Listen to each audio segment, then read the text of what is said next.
மும்மொழி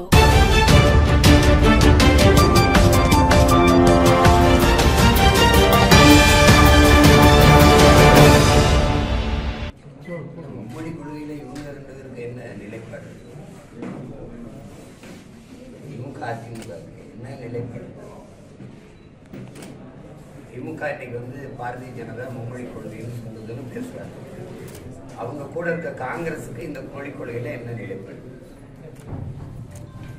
தம்பி, புதிய கல்விக் கொள்கை இருக்கு, காங்கிரஸுக்கு என்ன நிலைப்பாடு? முதலா இந்திய திணிச்சது பாரதிய ஜனதா திணிக்குது. அந்த பாரதிய ஜனதாவோட கூட்டணி வச்சிருந்தது யார்? இந்த ரெண்டு கட்சி இல்லை. அப்புறம் என்ன உங்களுக்கு திடீர்னு மும்மொழி கொள்கை, இந்த இந்திய எதிர்ப்பு, இதெல்லாம் எவன் இந்திய திணிச்சானோ அவனோட வடக்கட்டாயமா தேர்தல் வெற்றிக்காக அரசியல் லாபத்துக்காக போய் கூட்டணி வச்சுங்க. எதிர்ப்பு இல்லாம உள்ள வந்துதானங்க. இந்த நாடகத்தை இப்ப தேர்தல் நேரத்துல போடணும். ஒருத்தர் இந்தி வேணும்னு ஒரு கட்சி எடுத்துக்கிறது, இந்தி கூடாதுன்னு சொல்லணும். எந்த இடத்துல இந்தி இல்லைன்னு சொல்லுங்க. இந்த கட்சி திராவிட கட்சிகளின் ஆட்சியில எந்த இடத்துல இந்தி இல்லை? எல்லாம் கொண்டு வந்துட்டு பத்தாக்குறைக்கு இந்திக்காரங்கள 1.5 கோடி கொண்டாந்து இறங்கிட்டீங்க. நீங்க வாங்க, நம்ம மதுரை மீனாட்சி அம்மன் கோயிலுக்கு போவோம். அங்க பக்கத்துல இருக்கிற கடைகள் எல்லாம் வணிக நிறுவனங்கள்ல பெயர் பலகைகள்ல என்ன எழுதிருக்குன்னு பார்ப்போம். கிட்டத்தட்ட எல்லா இடங்கள்லையும் நீங்க இந்தியை கொண்டு நிறுத்திட்டீங்க. இப்ப நம்ம என்ன கேள்வி கேட்க வேண்டியது இருக்குது அப்படின்னா, இந்தியாவில் இத்தனை மொழிவழி மாநிலங்கள், அந்த நிலத்தில் வாழக்கூடிய பல்வேறு தேசிய இனங்கள், பன்மொழி தன்மை கொண்ட ஒரு நாடு இது.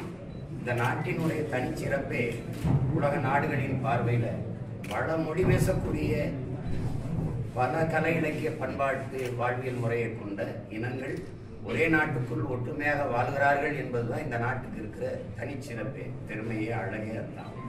அதை சிதைக்கிறதுக்கான வேலையை தான் இந்த ஆட்சியாளர்கள் தொடர்ந்து செய்யறாங்க. அதாவது இதை எதிர்த்து பேசுற நம்மை தேச துரோக குற்றம்பாங்க. உண்மையிலே தேச துரோகம் செய்யறது, நாட்டை பிரித்தால துண்டாட துடிப்பது இவர்கள் தான். நீங்க அவரவர் வீட்டுல அவரவர் வாழ்வது அதான் நீங்க. அதுக்கு தான் தனித்தனி மாநிலங்கள். இப்ப நாம என்ன கேட்கிறோம்? இந்திய நாங்க கட்டாயம் படிச்சாகணும், 3வது மொழி ஒண்ணு இருக்கணும்னா மொழி வழியே மாநிலங்கள் பிரிக்கப்பட்டதற்கான தேவை, அதற்கான அவசியம், அதற்கான காரணம் என்னன்னு யார் விளக்கம்? மொழி வழியா மாநிலங்கள் பிரிக்கப்பட்டதுக்குல அதுக்கான காரணம் என்னவா இருந்தது? அதுக்கான தேவை என்னவா இருந்தது?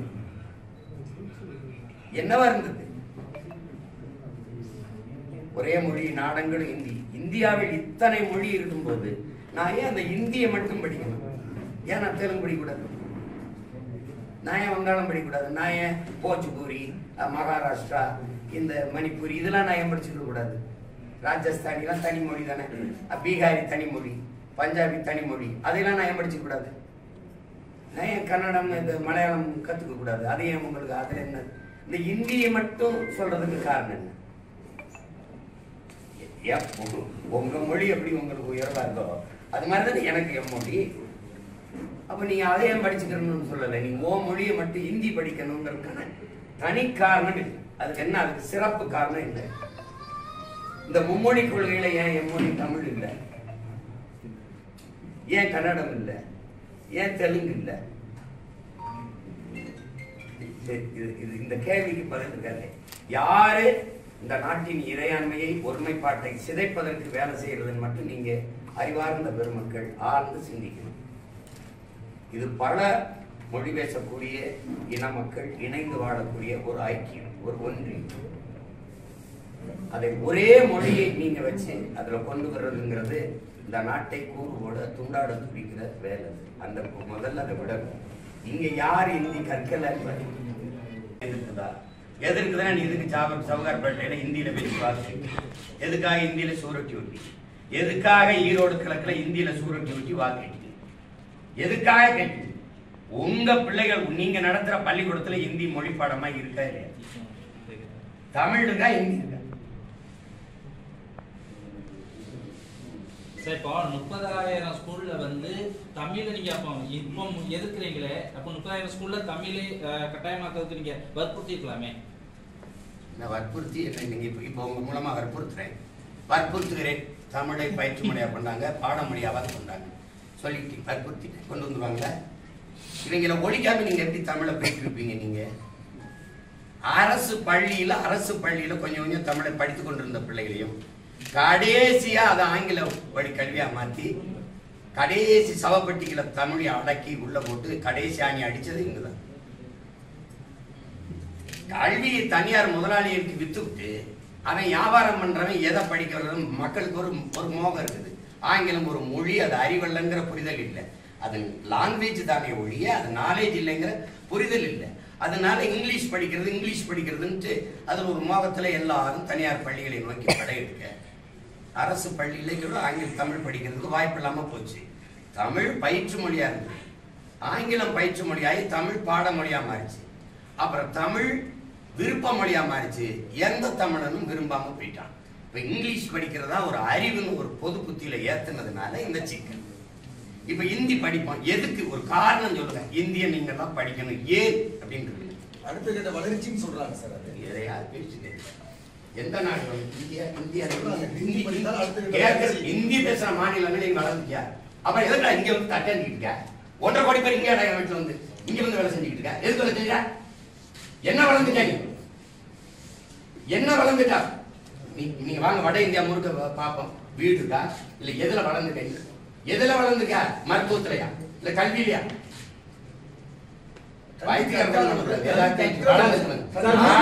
நாடு பிச்சைக்கார நாடா இருக்கு. வளர்ற பட்டியலே இல்ல இந்தியா. வளர்ற பட்டியல இந்தியா இருக்கா? பட்டினி, உலக பட்டினியில் இருக்கிற நாடுகளின் குறியில்ல எவ்வளவு எத்தனை இடத்துல இருக்கு?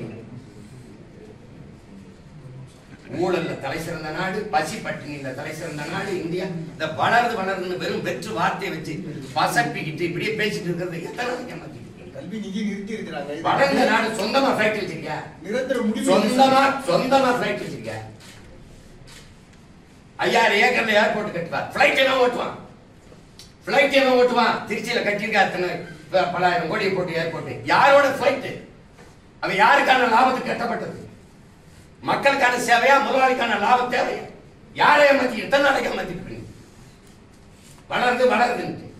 அமெரிக்காவில் அங்க திருப்பி அனுப்பினால கொண்டு வர இறக்க ஒரு நாட்டு குடிகளை இறக்க வானூத்தி வச்சிருக்க.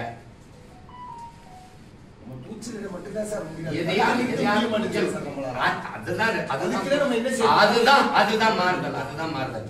இலங்கையில நடந்தது, பங்களாதேஷ்ல நடந்தது, இங்க நடக்கும். எழுதி வச்சுக்க, நடக்கும்.